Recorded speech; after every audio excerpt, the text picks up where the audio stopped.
Welcome to Moments for Moms. I'm your host, Ashley McLean, and I'm so excited that you have joined me today. This show is a part of the Amplify Podcast Network, where ideas echo and voices resonate.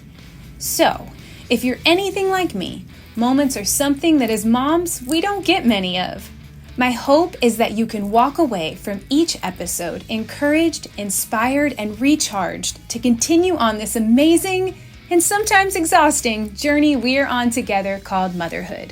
So consider this your invitation to grab a cup of coffee or tea and take this moment just for you. I'm really anxious and excited for you to meet my new friend, Debbie Prather. She's here. I met her through Her View from Home in this wonderful ministry that I've connected with. You guys should completely check them out. They're on Facebook. They've got vlogs.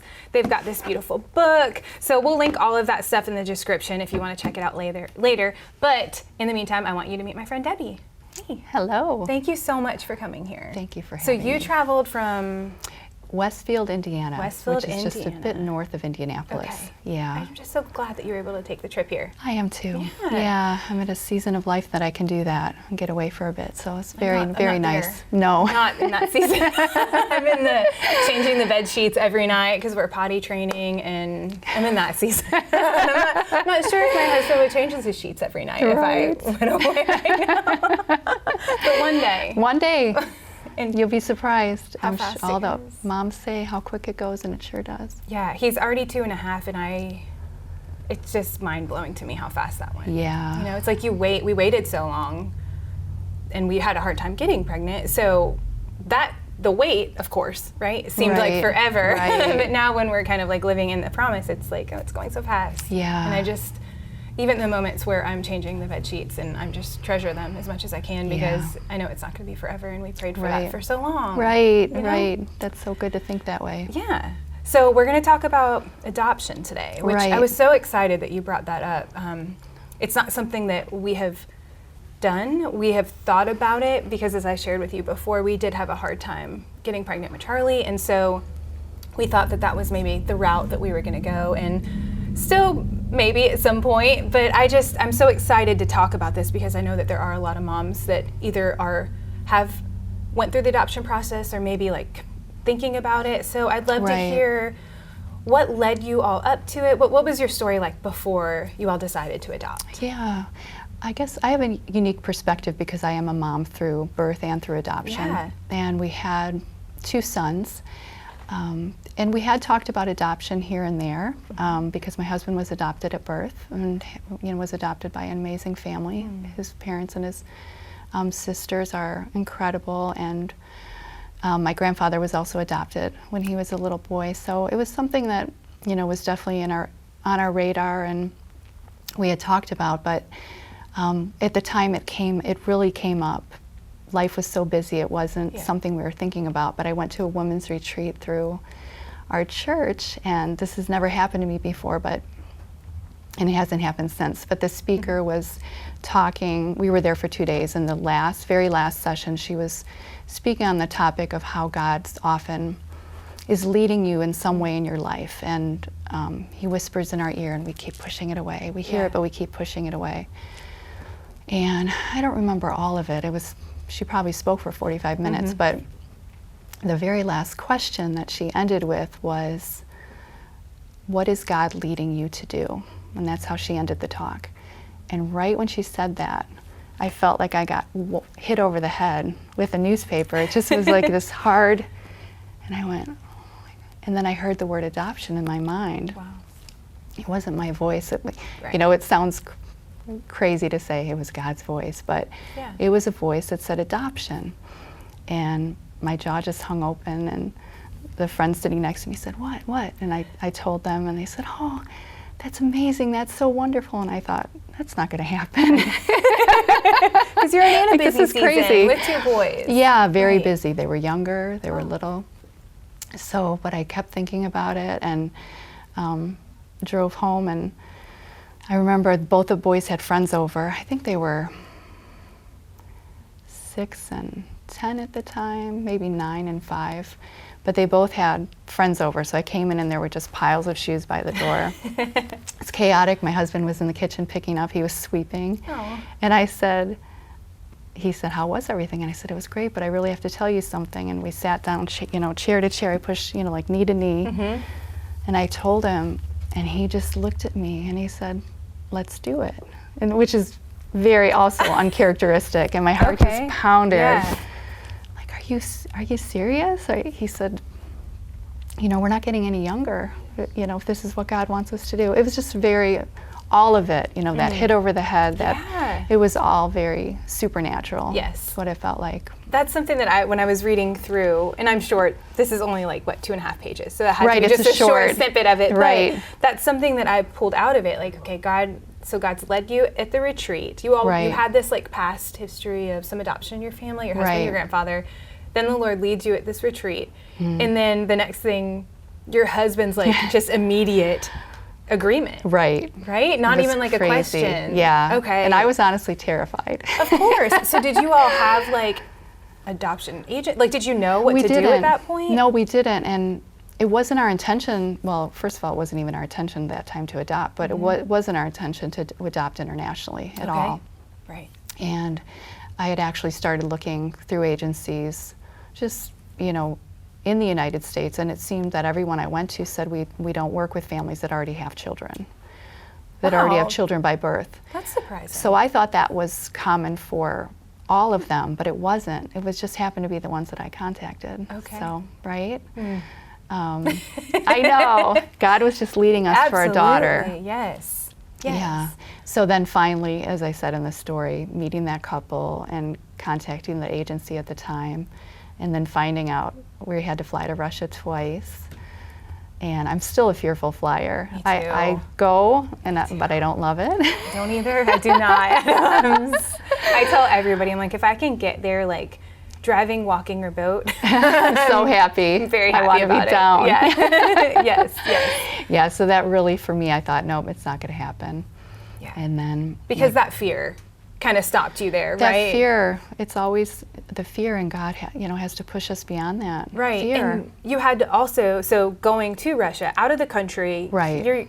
At this point, you still have young children. Right. So that for me, I can't imagine really just going overnight somewhere right now, right. leaving Charlie, but let alone going out of the country. Right. So that coupled with the fear of flying and just the unknown of another country. Have you ever been to Russia before? Right, never. Okay. No. I mean, that is. So that kind of you were just no, this isn't the right thing to do. Right. Okay. When you think of that, leaving Charlie, and that's how I felt with my sons at the time, that there's no way. And, that was before cell phones and... Yeah. So for us to go, but again, getting that prompt from God, the man that came, after I said, no, this is not going to happen. Yeah. Vladimir came to our door. He said he was from Russia, and he said, a child from Russia would just love living here. And then the next day, trying on clothes. It was over and over. Yeah. And I thought, God, I look back on it now, and I still think it really was miraculous that I did go for it. Especially at the time, I'm better now, but I would cry through flights. I thought, this is the end every time. I do the same thing. As soon as the turbulence start hitting, I'm we're for sure going down. That's probably what's going to happen. Oh, I always think that. It's crazy. It is crazy. The funny thing is, we just took our first flight with Charlie last year to see my grandparents in Florida. Mm-hmm. And I was so afraid because I'm afraid to fly. Mm-hmm. But I thought I bought all of I researched all the things. What do you do for toddlers he was 1.5 at this time. So to keep him busy. Yeah. And it told me about all of these get these window decals and all this dry erase markers, fun stuff that you can do on the window. Yeah. So that's what I planned for. If I am on a plane, I have to sit by the window or else I just kind of feel real claustrophobic, and I like to see. Mm-hmm. So what happened was Charlie was terrified of the window. Oh. We had to shut the window. I had to sit in the middle of the seat and hold him the whole time. Oh, wow. So for me, I'm already stuck in the middle. He's scared. All the activities I brought revolved around the window. Mm-hmm. So now everything was just kind of a huge fail at that point. And, no. But it's really funny how, because he was afraid, I kind of had to not be. Do you know what I mean? You just kind of have to overcome your fear at that moment and comfort Absolutely. him. I'm like, it's okay. It is Absolutely. going to be okay. Right. So, okay, I'm so excited. So you obeyed, and we're going to get into that part of the story in just a minute here. So stay with us.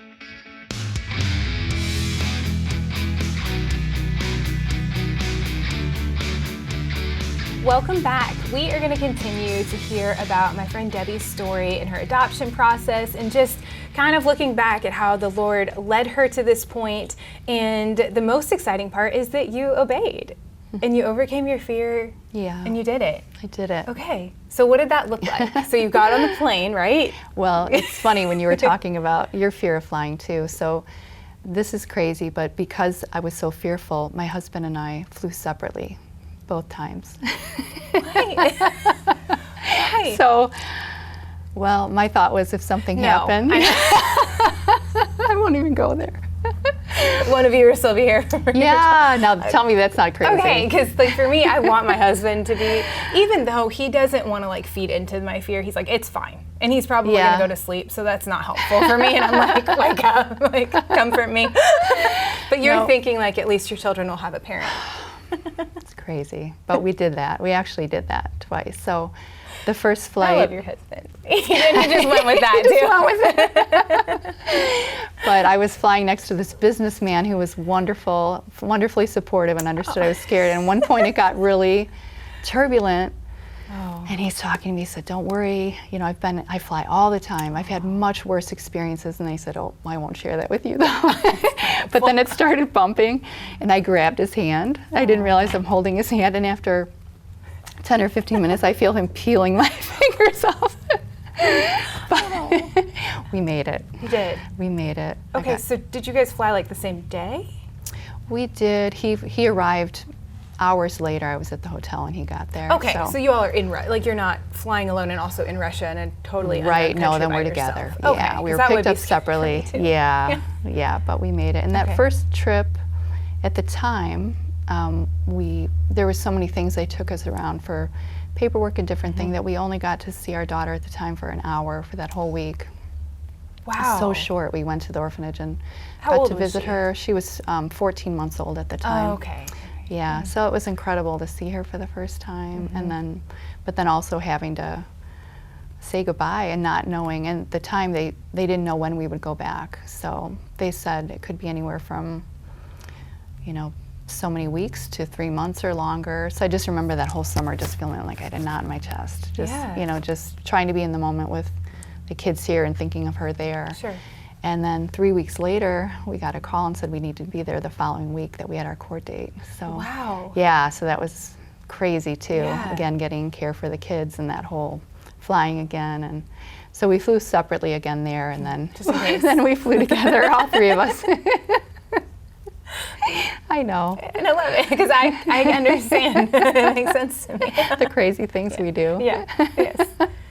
So you flew back. You got 3 weeks later. You had your court date, and you were able to get her and bring her home. What does it look like when you bring what does this look like? Do you just bring this baby home? Does she have belongings? Like what? I just have no idea. What does it look like? No, she really didn't. They brought her out to us in this beautiful purple dress, and she was so beautiful, curly hair. She had one finger in her mouth, just like shyly came to me and put her head down.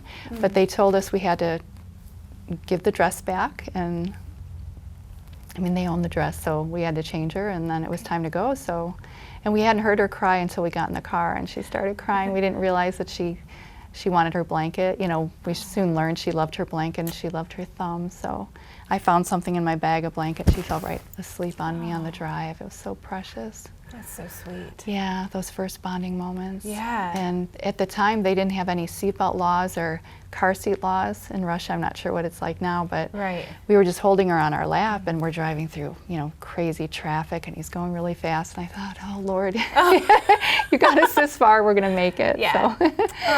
And we did, yeah. Then we still tease her to this day, because that whole flight home, it was about over 15 hours in total of flying, and I think she slept about 20 minutes of the whole thing. Oh my goodness. Seriously. She was climbing over us. We were passing her back to some students behind us. Oh. Yeah. Just trying to entertain her. That's a long flight. It's a long flight. Yeah. And then, but she had, you know, such jet lag once we got home. Sure. She would just sleep for hours and hours during the day because the time was flip-flopped. But so what about your sons? What does that look like, bringing a new baby into a family? Well, she, her picture was up on our fridge for so long. We prayed and prayed and prayed for her and to get her. So I'll never forget that too, when we first walked in the house and just seeing their faces, see her for the first time. Just the tenderness and love in these little boys' faces for their sister. Yeah. It was very beautiful. Yeah, it's just like bringing it, I guess if that's one thing I could say as a mom by birth and a mom by adoption, that, obviously there's a huge difference, but there's also no difference, that you're bringing home your child like you're bringing them home from the hospital. That's so special. I love that. I think that that's a really great point that you just pointed out. You had a picture of her. So she was already a part of your family. Right. So this wasn't like a surprise to the boys. Right. Because, I could see that also being, I see it just with my friends who have children, like bringing home to, the other little kids who are not happy about this at all. Right. Because they're like the one. And right. They've been I feel like that's how Charlie would be if we did this. Like, this is not okay with me. Yeah, when are they going back? Yeah, why did you bring this thing here? Yeah. And that's normal too. Yeah. So all the feelings are normal when you bring a new sibling into the family. Yeah, either way. And like you said, it's very much different, but it's very much the same. Right. I think that's a great point too, because as someone who hasn't been through that process, I would think that it'd be very much different. But hearing your heart and just the immediate connection that you were her mom, and, just bringing your baby home. That's the thing. God's sovereign, and He gives you your children, whether they grow inside of you or they grow on the other side of the world. Yes. That's so incredible. So what does life look like now? Like, how is that? Because how old is she now? She's 20. She's 20. Yeah. Okay, so what does this look like now? It looks like everyone else's life. Yeah. With children. Yeah. With a 20-year-old child that's just finished her first year of college, and just like our other two, she grew up so much that first year. They grow and change and become adults, and it's so exciting to see all the things you dream about for your kids. Yes, are starting to happen for her. Of course. Is she still there with you at home, or she is? Okay. Yeah. And your boys summer, are grown, and they're grown, and we just recently moved to north of Indianapolis to be closer to them. Our older son already lived there, and our younger son and his wife moved so we can all be close together, because both our married sons just had babies. So I'm grandmothered 2 little girls. Oh, so so fun. they're both under a year, so sweet. It's incredible. Yeah, we're just a really close family, and that's so love being together. Yes, I feel the same way. We have our grandparent, my mom and dad both moved here, and I'm just so grateful, especially now with Charlie, to just have everybody together. Right. So we just have a little over a minute left. This goes so fast. I know. It does fly by. So if there's a mom watching right now who's considering adoption or maybe feeling that, what encouragement would you have for her? Yeah, I would say just never leave God out of the equation. And, I know it sounds funny for me to say don't let your fears take over, as I shared all my fears about flying, but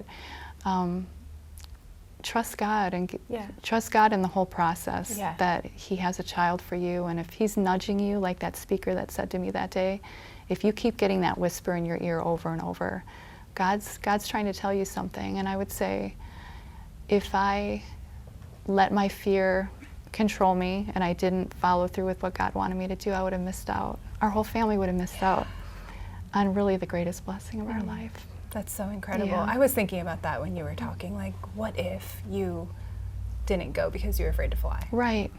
Like, I can't imagine. Yeah. Yeah, that just kind of kept coming back to my mind. And I know I am a very fearful person. And since having Charlie, I've dealt with some anxiety and fear that I've never had before, because I'm like this person, like that feeling. And your so protection, that absolutely. Instinct. Yeah. But it's just such a beautiful story. I'm so thankful. Yeah. Thank you for coming here and sharing it with us. Thank you for having me. Yes, I really appreciate it. Love talking with you. Yes. Thank you all so much.